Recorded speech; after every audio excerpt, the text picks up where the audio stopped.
Hello বন্ধুরা, আসসালামু আলাইকুম। আজ আমি আপনাদের করে দেখাবো একটি চিকেন রান্না এবং কাটা থেকে শুরু করে এর ফুল প্রসেসিংটা দেখতে পারবেন। আর এর জন্য আপনাকে যেটা করতে হবে, আপনারা ভিডিওটি স্কিপ না করে সম্পূর্ণ ভিডিওটি দেখবেন, কিন্তু একটু ধৈর্য সহকারে দেখতে হবে, কারণ এই ভিডিওটিতে আমি আপনাদের দেখিয়ে দিব কিভাবে চিকেন আপনারা কেটে পিস করতে পারবেন। সো একটু দেখুন কষ্ট করে। আর প্রথমেই বলে রাখি, আসলে বিরক্ত হওয়ার কিছু নেই, অনেকেই পারেন না। তো যারা পারেন না, এই ভিডিওটি শুধুমাত্র তাদের জন্য, কিন্তু যারা পারেন তাদের জন্য না। আসলে সবাই সব কিছু পারে না, বিশেষ করে অনেক ছেলেরাই আছেন যে যারা কীভাবে মাছ বা মুরগি কাটতে হয় জানেন না। তো মাছ কাটা খুবই কঠিন বিষয়, যেটা আমি দেখাতে পারছি না। সো চিকেন কাটাটাই দেখিয়ে দিচ্ছি। তো এইভাবে একটি চিকেনকে 4 ভাগ করে যে আপনাদের ইচ্ছা মতো আসলে পিসটা করে নেবেন। কেউ যদি বড় রাখতে চান সেক্ষেত্রে বড়, আর যদি একটু ছোট করতে চান তো নিজেদের পছন্দ মতো ছোট বড় করে নেবেন। আর ভালোভাবে দেখেন কিভাবে আমি এটি কেটে নিচ্ছি। আপনারা ঠিক এভাবে কাটলে এটি খুব সহজেই কাটতে পারবেন। চিকেন কাটা কিন্তু আসলে কঠিন কোনো বিষয় নয়, যেহেতু এর হাড়গুলি একটু নরম থাকে, তো আমরা খুব সহজেই এটি কেটে ফেলতে পারবো। তো এইভাবে চেষ্টা করবেন, ইনশাল্লাহ হয়ে যাবে। তো অনেকেই মনে করবেন যে একটি হাস্যকর ভিডিও, চিকেন কিভাবে কাটতে হয় সেটি নিয়ে একটি ভিডিও করেছে।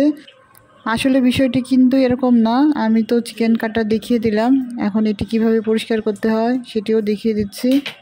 তো অনেক ছেলেরা এবং মেয়েরা রয়েছেন যারা মাছ বা মাংস কাটতে পারেন না, বা মাংসের কী ফেলতে হয় বা মাছের কী ফেলতে হয় জানেন না।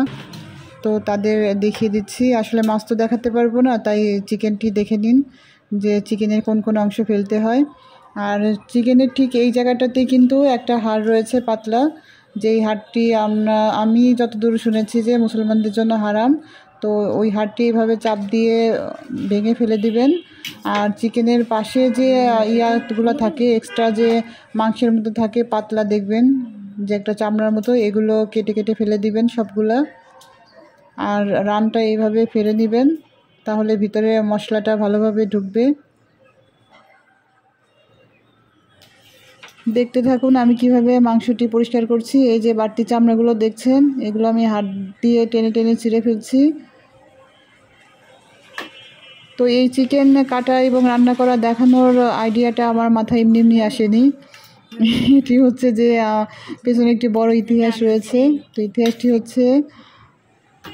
আপনারা মাংস কাটাটি দেখুন আর আমার গল্পটি শুনুন, তাহলে আপনাদের বিরক্ত লাগবে না।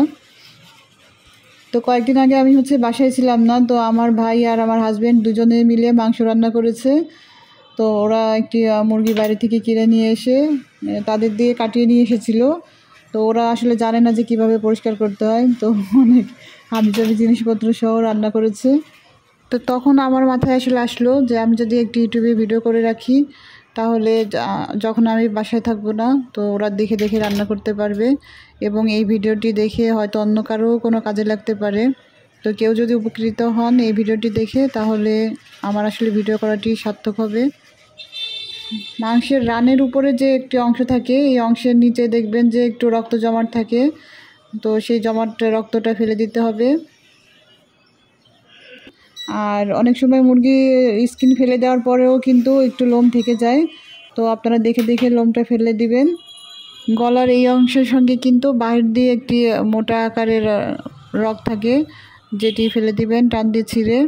আর খাঁচার ভিতরের এই জায়গাটি, এই যে দেখতে পাচ্ছেন কিভাবে পরিষ্কার করছি, এখানে কিন্তু রক্ত জমা থাকে, এটিও ফেলে দিবেন।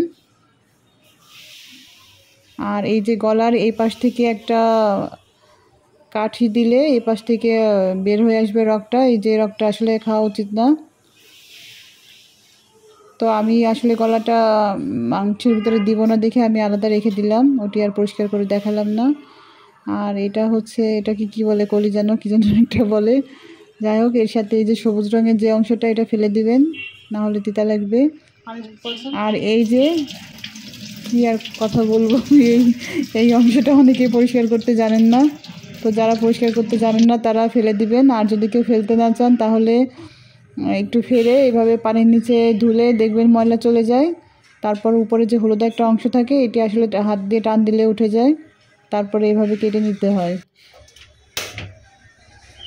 তো চিকেন রান্না করার জন্য আমি এভাবে একটি প্যানে একটু তেল দিয়েছি, তার উপরে একটু পেঁয়াজ দিয়ে দিয়েছি, আর এখন দিলাম 2টি তেজপাতা, আর এটি হচ্ছে যে 4-5টা লবঙ্গ দিলাম, দারুচিনি,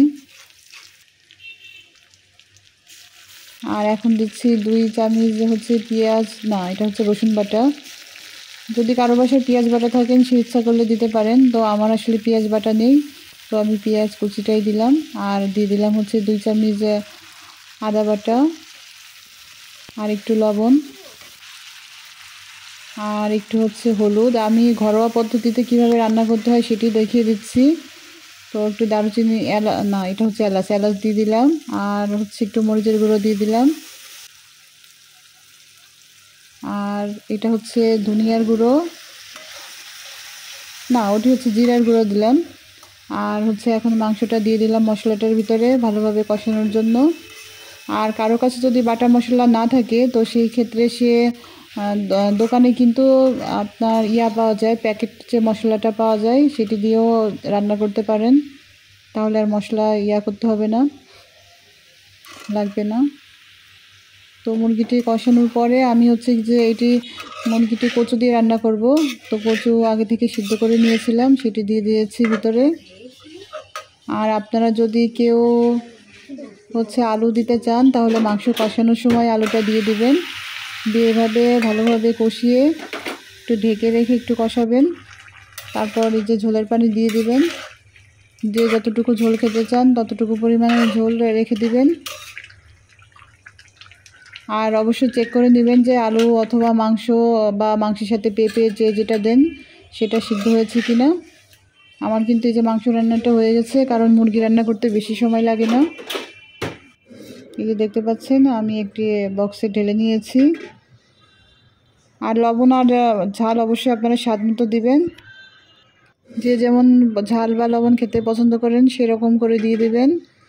তো সবাই ভালো থাকবেন, সুস্থ থাকবেন, ইনশাআল্লাহ আবার দেখা হবে। আল্লাহ হাফেজ।